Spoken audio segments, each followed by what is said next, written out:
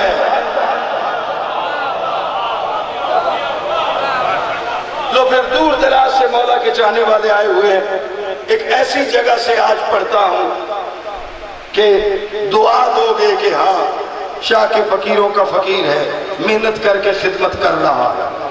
صحیح بخاری شریف جلد number 2 chapter کتاب التفسیر، سورہ کا نام سورہ بقرہ، اور یہ وہ آیت ہے جس پہ میں 4 دن پہلے مجلس بھی پڑھ چکا ہوں، وہ وجہت اللہ پر۔ سورہ صحیح بخاری نے ایک جو بڑا قیمتی کام کیا ہے وہ یہ کیا ہے کہ کتاب التفسیر میں جس سورت کی تفسیر دی ہے اس تفسیر سے پہلے ایک فرہنگ دی ہے۔ فرہنگ کہتے ہیں جو اس سورت کے اندر بہت زیادہ مشکل لفظ ہیں ان کے پہلے معنی دیے تفصیل سے، پھر اس کے بعد اس سورت کے خاص خاص آیتوں کی تفسیر ہے۔ یہ تمام صحائف ستہ کی جتنی بھی کتابیں ان میں ایک چیپٹر کتاب التفسیر بھی ہوتا ہے، اس میں خاص آیت ہے۔ سورہ بقرہ کی جو تفسیر ہے اس تفسیر سے پہلے جو فرہنگ ہے اس فرہنگ میں لفظ ولایت کے معنی لکھے ہیں۔ چلو یہاں تو چھوڑ کے وہاں تیرے پاس آ رہا، آخر میں وہاں نیچے زمین پہ تیرے ساتھ مٹی پہ بیٹھ کر کاندھے سے کاندھا ملا کے تیرے کان میں سرگوشی کروں گا۔ بخاری شریف نے کیا ولایت پڑھی ہے وہ پڑھ کے سنا رہا ہوں۔ بخاری شریف میں لکھا ہے الولایت مفتوحۃ بلا فہی الربوبیۃ واذا کسرت الواو فہی الامارۃ۔ اگر لفظ ولایت کے واو پر زبر ہو ولایت تو اس کے معنی ہے رب ہونا، اور اگر نیچے زیر ہو اس کے معنی ہے امیر المومنین ہونا۔ بطول تمہیں آباد رکھے، میرے حق سے زیادہ جلدی پہنچے ہو، جلدی قدر کی ہے تو پھر میں بھی کلیجہ خرچ کر کے تیرا حق ادا کروں۔ میں نہیں کہہ رہا، صحیح بخاری شریف کی دوسری جلد چیپٹر کتاب التفسیر سورہ بقرہ کی فرہنگ، اس فرہنگ میں لفظ ولایت کے معنی لکھے، جو انہوں نے لکھے وہ میں نے تمہیں پڑھ کے سنا دیے۔ الولایت مفتوحۃ الولا فہی الربوبیۃ، ولایت کے واو پر زبر ہو اس کے معنی ربوبیت ہے، رب ہونا ہے۔ واو کے نیچے زیر ولایت ہو اس کے معنی امیر المومنین ہے۔ اب لغتوں نے ولی کے 70 معنی لکھے ہیں، مگر سلام ہے بخاری شریف کے انصاف اور عظمت کو کہ بخاری شریف نے بتایا ہے ولایت کے کوئی 70 معنی نہیں، ولایت کے صرف 2 مطلب ہیں کہ ولی یا رب ہوتا ہے یا امیر المومنین ہوتا ہے۔ میں نے کہا بھی نہیں اور تو پہنچ گئے۔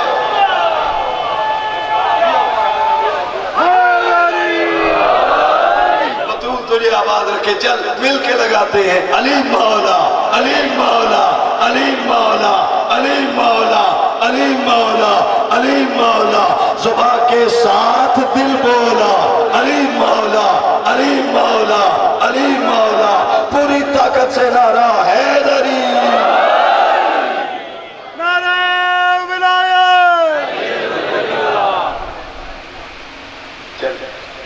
اب ہم چلتے ہیں تیسری لائن، جیکی لکھیو لو پاریاں سو کری، جیکی لکھیو لو۔ شاہ لطیف کہتے ہیں اس کریم کی قضا کا جو فیصلہ ہے کسی کے کہنے سے نہیں بدلے گا، کسی کے لیے نہیں بدلے گا، کسی سفارش پر بھی فیصلہ نہیں بدلے گا، کسی بہانے پر بھی فیصلہ نہیں بدلے گا، کسی حالات میں بھی وہ فیصلہ کسی کے لیے نہیں بدلے گا۔ اور مرشد فرماتے وہ جو اس نے لوح میں لکھ دیا ہے، وہ جو لکھ دیا ہے وہ سب کے لیے ہے، گزرنا پڑے گا سب کو یہاں سے، دینا پڑے گا سب کو جواب، جتنی معرفت ہے اتنا سمجھو اور بولو، جانا پڑے گا۔ ایک بیت میں نے 3 سال پہلے 2018 میں اس پہ میں نے مجلس پڑھی تھی، اس کی ایک لائن ہے، مرشد لطیف کرم کریں گے میرے حافظے کی حفاظت تو میں وہ پڑھ جاؤں گا۔ مرشد فرماتے انگ اتے لکھیو جت نہ رسے پاں، ایک لائن ابھی میرے حافظے میں ہے، مرشد لطیف فرماتے وہاں بلندیوں پہ اس نے مقدر لکھ کر رکھ دیے جہاں کسی کا ہاتھ نہیں پہنچ سکتا، اس لیے کہ اگر تیرے بس میں دے دیتا، تیرا ہاتھ اس کی لوح تک پہنچ جاتا، تو سارے اچھے مقدر اپنوں کے لیے لکھتا، سارے برے مقدر غیروں کے لیے۔ دیکھو وہاں کی بات میں زمین پہ لے آیا، انگ اتے ہی لکھو جت نہ رسے پاں۔ مرشد لطیف کی یہ مصرع نہیں ہے، مرشد لطیف کا یہ ڈیفینٹ فیصلہ ہے کہ اس نے جو مقدرات لکھے کسی کی باہ نہیں پہنچ سکتی، کسی کا ہاتھ نہیں پہنچ سکتا۔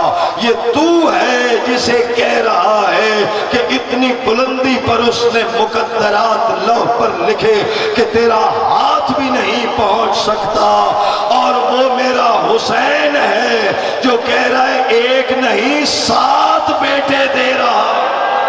اور اسی کے لیے پھر بابا لطیف صاحب کا ایک اور شعر بھی ہے، عطا ہو عطا۔ پہلا شعر تھا ہمارے لیے جی اب ان آقاؤں کے لیے کہتے ہیں کہ قلم جنی کے عقل،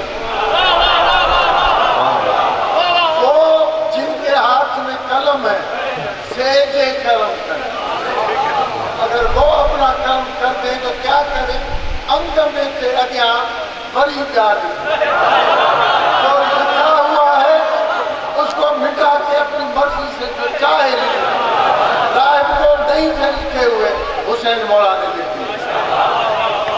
شاہ جی یہ مجھے لکھ کے دیجئے گا مجلس کے، یہ بڑی قیمتی بیت ہے، رسالے میں نہیں دیکھ سکا، میری اپنی کم نصیبی ہے، مگر دیجئے گا مجھے، میں اس پہ کام کروں گا، ورک کروں گا۔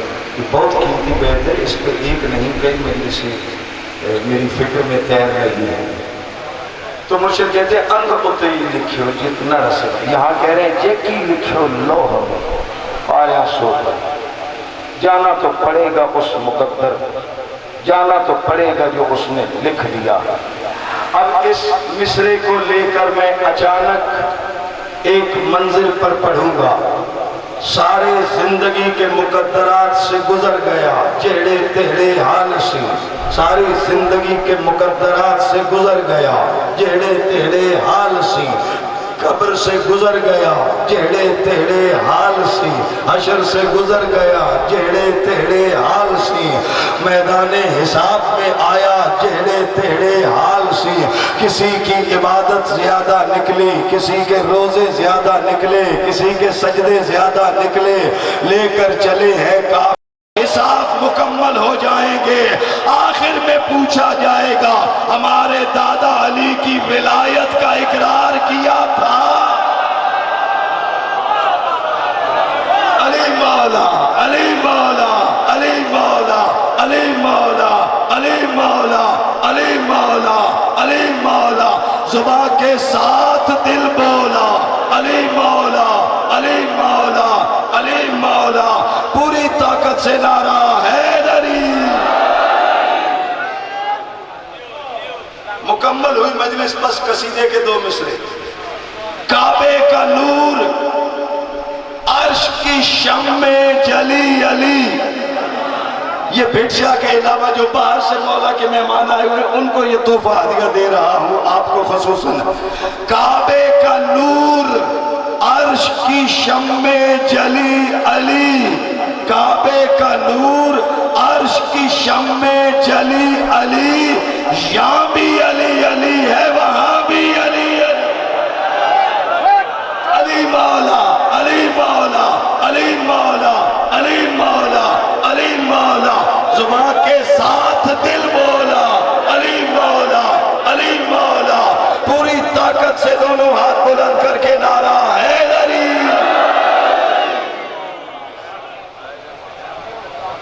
زین پہ تھا تو قاسم تھا، زمین پہ آیا تقسیم ہو گیا۔ کیا زہرا نے کرم کیا ہے تمہارے قلب پر؟ کیا بطول نے ایک جملے سے تمہیں آنسو عطا کیا؟ جب آنکھ میں آنسو آئے یہ نہ کہا کرو ذاکر نے مصائب اچھا پڑھا، یہ کہا کرو زہرا نے کرم کیا ہے۔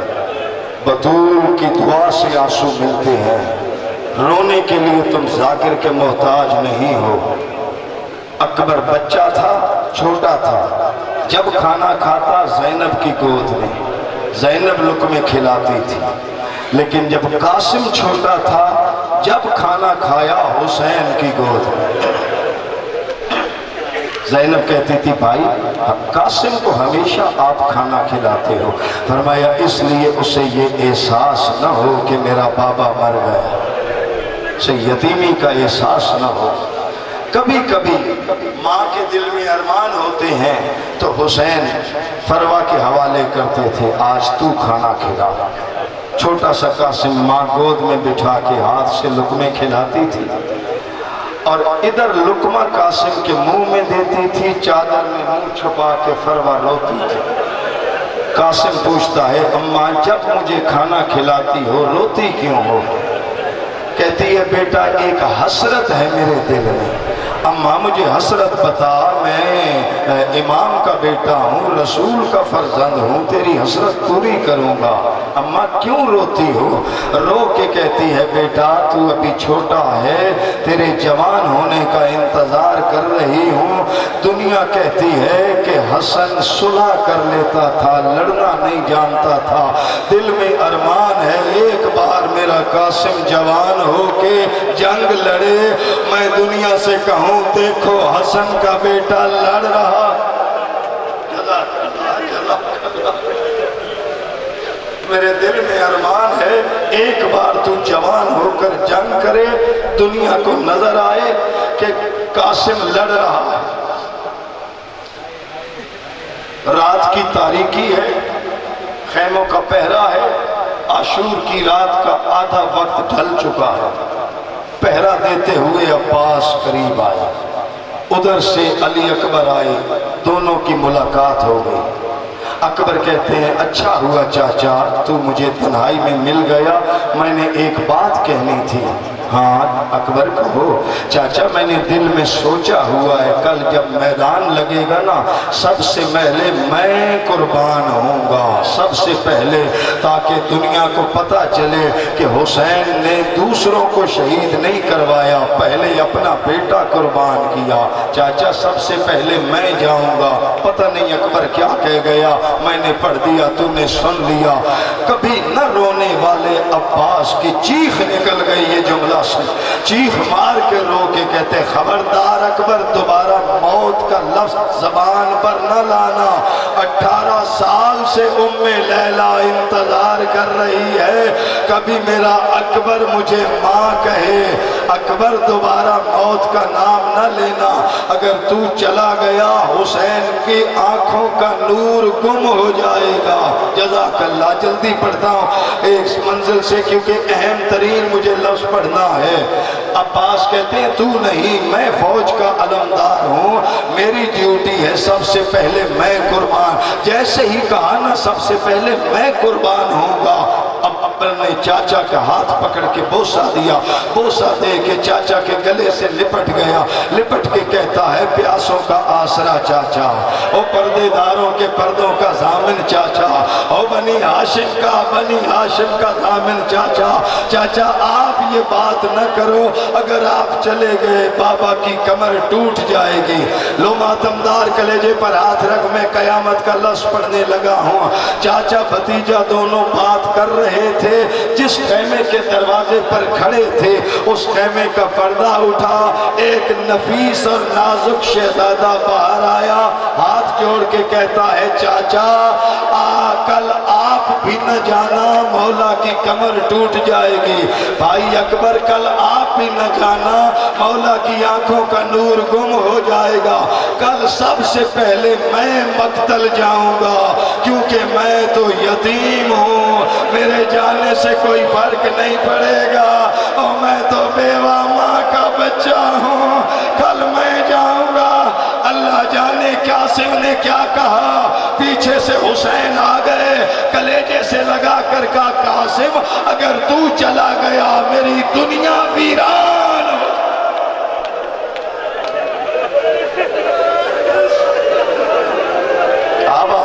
آباد رہو بطول تمہارے بچوں اور گھروں کو آباد رکھے، زہرا کوئی غم نہ دے، حق ادا کر دیا تم نے پرسے کا۔ زین پر ہے قاسم، تلوار چل رہی ہے حسن مجتبی کے وارث کی، ٹیلے پر کھڑا ہے بلندی پر حسین، ٹیلے پر کھڑا ہے۔ شاہ جی کا حکم بھی ہے لیکن میری اپنی ذمہ داری بھی ہے، پورا پڑھوں گا، 2 ہی تو راتیں رہ گئی رونے کی، جگر کا لہو تیری آنکھوں کے وضو کے لیے خرچ کر دوں گا، زہرا تجھے آنسو عطا کرے گی، دعا دے کے کہہ رہا ہوں۔ قاسم مقتل میں لڑ رہا ہے، ٹیلے کی بلندی پر حسین کھڑے ہیں، قاسم کی جنگ دیکھ رہے ہیں، فروا کا ارمان پورا ہو رہا ہے، فروا کی حسرت کا دن آ گیا ہے، قاسم لڑ رہا ہے، حسن کا بیٹا لڑ رہا ہے، خیمے کے دروازے پر، خیمے کے در پر جناب عالیہ کھڑی ہیں، اندر مصلی پر فروا تسبیح پڑھ رہی ہے، فروا کی نگاہ زینب کے چہرے پر ہے، زینب کی نگاہ حسین پر ہے، حسین کی نگاہ مقتل میں ہے، ارزق نامی پہلوان کے سارے بیٹے اکیلے قاسم نے مار دیے، گردنیں اڑا دی، ارزق آیا ہے۔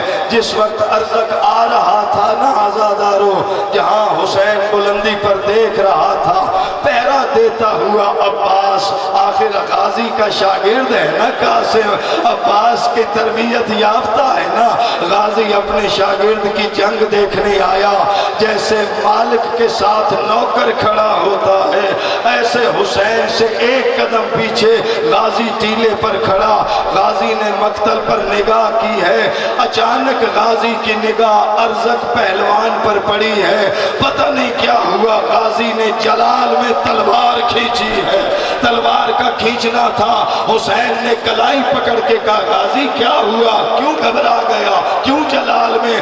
غازی رو کے کہتا ہے مولا آپ کو آقا زادی کی چادر کا واسطہ، مولا وہ بڑا پہلوان ہے، مولا وہ بڑا تلوار باز ہے، اور میرا قاسم بڑا نازک ہے، مولا میرا قاسم بہت چھوٹا ہے، مولا مجھے اجازت دے میں قاسم کی مدد کو جاؤں۔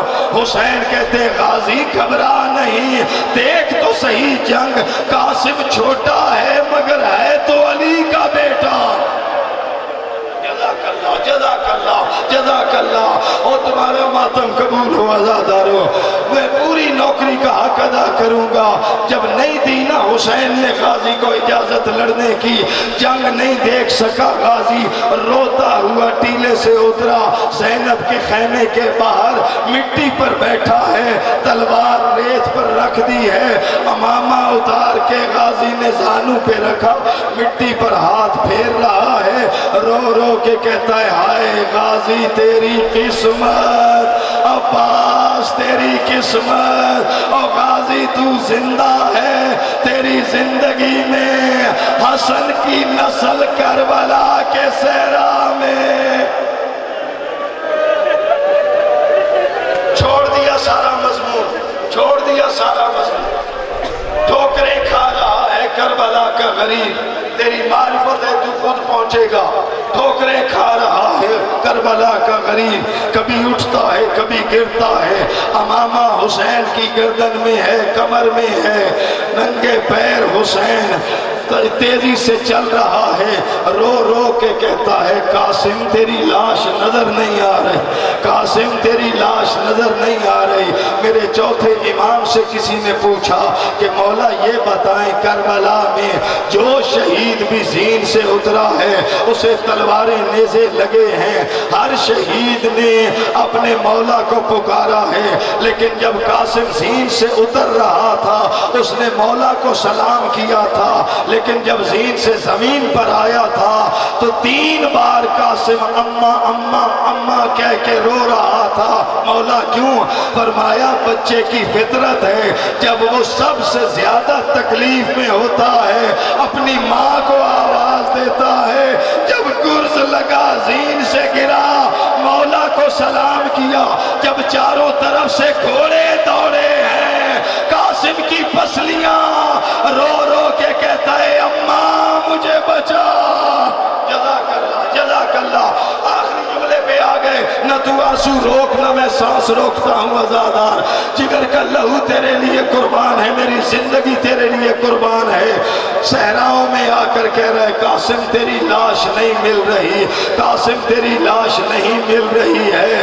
ایک بار حسین واپس آئے، ایک بلند ٹیلے پر آ کر کھڑے ہوئے، کھڑے ہو کے صحرا کی طرف دیکھا حسین نے صحرا کی طرف، اور پکار کر کہا قاسم تجھے کربلا کا غریب بلا رہا ہے، قاسم تیری لاش نظر نہیں آ رہی۔ کہیں سے جواب نہ ملا، او ماتمی آخر تک جگر پہ ہاتھ رکھ۔ حسین نے دوسری سزا دی، قاسم تجھے کربلا کا پیاسا بلا رہا ہے، کوئی جواب دے میرے لال کہاں ہے؟ کوئی جواب نہ ملا۔ ایک بار حسین نے خاک بالوں میں ڈال کر جلال میں کہا قاسم تجھے زمانے کا امام بلا رہا ہے۔ امامت کا نام آیا، ٹکڑے صحرا سے